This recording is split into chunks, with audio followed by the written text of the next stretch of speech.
मनुष्य मुक्त नहीं हो सकता, तो वो कर्म कैसे करे कि उसे पाप और पुण्य से मुक्ति मिले? हे पार्थ, इसका तरीका यह है कि मनुष्य फल की इच्छा त्याग कर कर्म को अपना धर्म समझकर करे।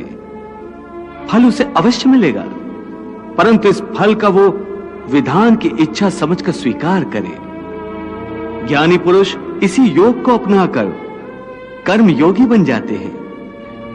वाह प्रभु वाह, उस कर्म का तरीका बताओ जिससे कर्म करो और बंधन भी ना हो।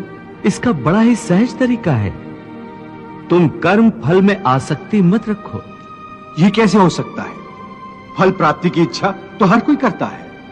परंतु क्या इच्छा करने से मनुष्य को फल की प्राप्ति होती है?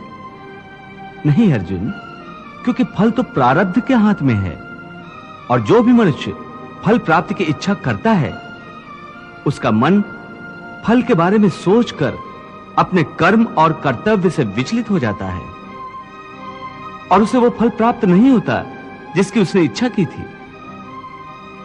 पार्थ, मनुष्य केवल कर्म कर सकता है, फल कदापि मनुष्य के अधीन नहीं है।